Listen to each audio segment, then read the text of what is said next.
The Google Pixel 10 Pro Fold is a versatile foldable phone with impressively vibrant displays, a durable design, and better battery life than the Samsung Galaxy Z Fold 7 for $200 less. Plus, I actually prefer the camera quality in many of my test shots. It's just too bad that Google's Foldable comes in a relatively thick and heavy device. Talk about a tough act to follow. The Pixel 10 Pro Fold launches after the Samsung Galaxy Z Fold 7, which is so thin and light that it raised the bar for portability in foldable phones. But I've been testing Google's new foldable and it actually beats Samsung's in several ways.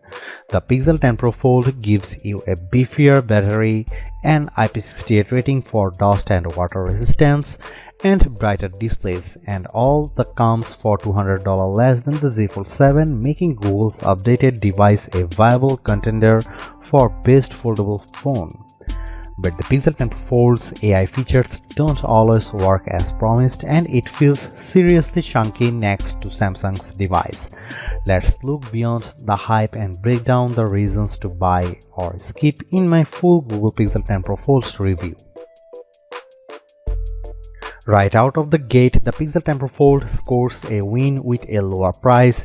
You will pay $1,799 for 256 GB of storage and 16 GB of RAM compared to $1,999 grand for the Samsung Galaxy Z Fold 7 with the same amount of storage and 12 GB of RAM.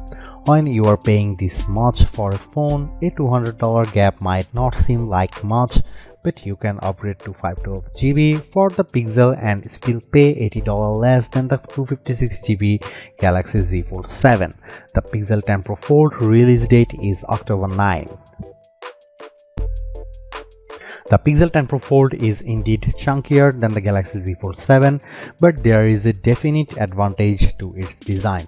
Its new gearless hinge allows the phone to be both water and dust resistant with its IP68 rating. That's a first for any foldable. In contrast, the Galaxy Z Fold 7 is rated IP48, which means small particles of dust can get in there and you definitely shouldn't take it to the beach. While we are talking design, I like the light green jade color on our review unit, but I preferred the more professional looking slate blue moonstone option. Samsung's blue shadow wins for wow factor though. When you have access to an 8-inch display on the go for surfing the web, streaming Netflix, and running two apps side by side, you want things to be as vibrant as possible. And the Pixel 10 Pro Fold outshines the Galaxy Z Fold 7 with a brighter OLED screen. The Pixel 10 Pro Fold display exceeded 2500 nits in our testing compared to 2000 nits for Samsung. And the front 6.4-inch screen is brighter too. I noticed the difference when watching the trailer for the new Mandalorian and Grogu movie outside. I could make out the action a bit easier on the Pixel 10 Pro Fold's 8-inch panel. The Z Fold 7 technically has a larger 6.5-inch cover display, but I actually preferred the Pixel 10 Pro Fold because it's wider and easier to type on. Another side benefit of the Pixel 10 Pro Fold's extra heft is its bigger battery. You get a 5015 mAh battery compared to 4400 mAh for the Galaxy Z Fold 7. In our web surfing battery test over 5G, the Pixel 10 Pro Fold lasted a very good 12 hours and 16 minutes. The Samsung endured for just 10 hours and 44 minutes. And when it's time to juice back up, only the Pixel 10 Pro Fold has the necessary magnets required for Key 2 charging with Google's PixelSnap stand.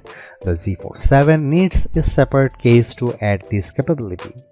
If you charge with a wire, you will find that Pixel 10 Pro Fold can get up to 58% in 30 minutes with Google's 67-watt charger. That's slightly better than the 54% from Samsung's Foldable.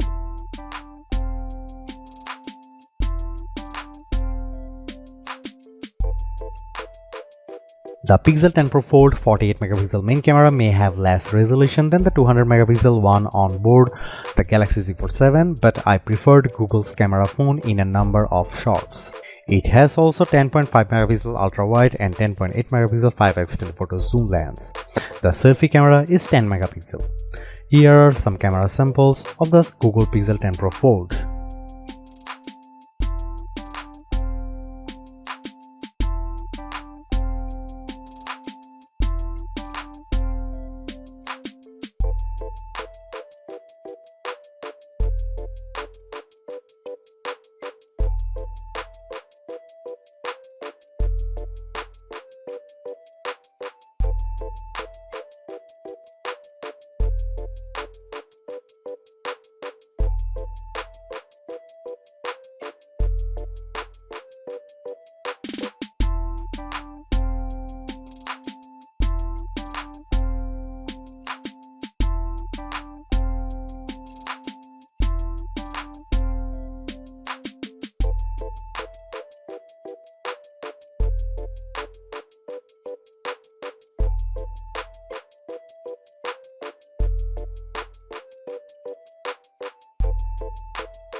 The Pixel 10 Pro Fold has so many AI features, I think it's overkill, but there is some that really stand out. I personally like auto-based take for automatically creating the best group photo from multiple shots. Magic Q is pretty ingenious on paper. It can surface information that you need in the moment without having to jump between multiple apps. So if I call the airline with a question about my flight, the details will show up from my calendar. Too bad this feature didn't work at times when I tried it. I sent a text message to myself from another phone asking about photos from Bryant Park. The Google Photos icon showed up, but nothing happened when I tapped it. The Pixel 10 Pro Fold was smart enough to pull my flight time from my calendar when I inquired about that, although it presented the info in military time. When I tried calling United Airlines, Magic Q gave me the option to pull up info from my flight, but it showed the wrong info taken from a separate email, and it turns out that my corporate account isn't fully supported. Google is starting with personal Gmail accounts. If you ask me which foldable phone I'd want to carry about each day, it would be the Galaxy Z Fold 7 hands down. The Pixel 10 Pro Fold measures 5.2mm thick when open and 10.8mm when closed, compared to 4.2mm and 8.9mm of the Galaxy Z Fold 7. On paper, that's pretty big difference, and it's even more evident when you see the phones side by side. The Pixel also weighs a hefty 9.1 ounces compared to just 7.6 ounces for the Galaxy Z Fold 7. For me, the Pixel 10 Pro Fold is a back pocket phone and Samsung is slim enough for the front. You also really notice the difference when you are holding these foldables for a long time, such as when playing games. Overall, I think the Pixel 10 Pro Fold more than I thought, and in a perfect world I'd be able to get a foldable phone with all of its unique strengths, including its dust-proof design, brighter displays and bigger battery, in something just as thin and light as the Galaxy Z Fold 7. But since we don't live in the world, you have to make a choice. The Pixel 10 Pro Fold is a pretty compelling device for $200 less than the Samsung, but despite Google's advantages, I'd rather carry the Z Fold 7 as my everyday phone because it actually feels like a regular phone and not a foldable.